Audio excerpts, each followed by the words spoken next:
Hello, I'm Luc Bouchard, and thank you so much for being on my Forgiveness Declarations website. I've created this video to talk about how I was inspired to come up with these, my Forgiveness Declarations. And it's a story of following prompts and listening to the Holy Spirit.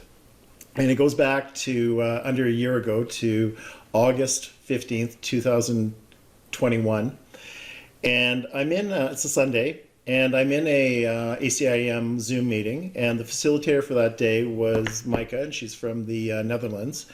And she's taking questions, and Micah says, or somebody asked Micah, said, so how do you forgive somebody who's clearly an asshole?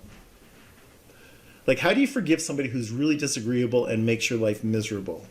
And Micah said, without any hesitation, she said that, well, you have to forgive yourself for believing that they've done anything to you in the first place.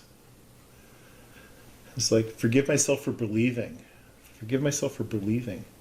I probably wrote it down. I should check, but it was like one of those ideas that go, I forgive myself for believing.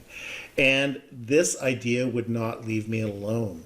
It was like it was there. It was like constantly rolling around my head.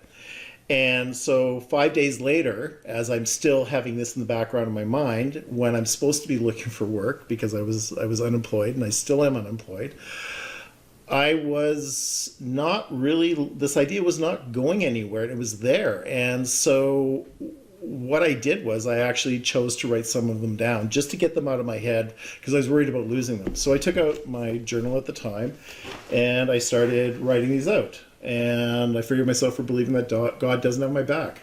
I forgive myself for believing I'm a body. I forgive myself for second guessing God's plan.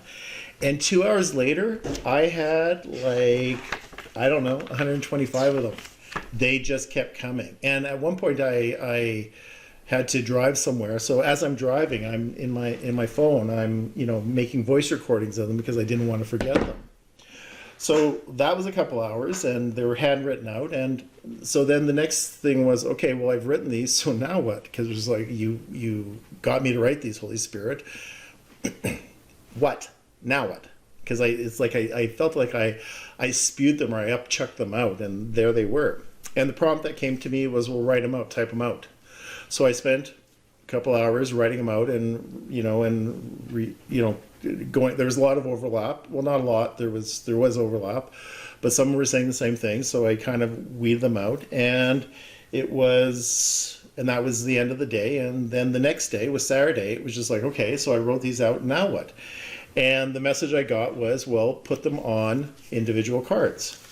And so I just took regular paper, not really anything fancy from my printer, and I printed them out and basically cut them up because I wanted to be able to hold them and see what they're like. And these are what they were.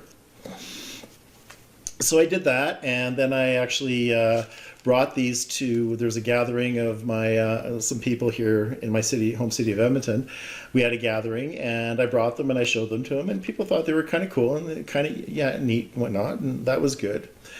And then so it was, the next day was like, okay, well, now what? I have these on here. What should I do? And then I was prompted to actually put them on cardstock.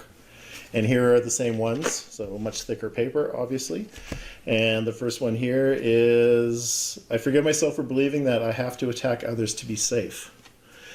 And so I had these, and it was there on cardstock, and I could show them to people, and, they were, okay, that's fine. And so then the next thought, my next question was, okay, so now that I have them, I've read them out, I have them on cardstock, now what?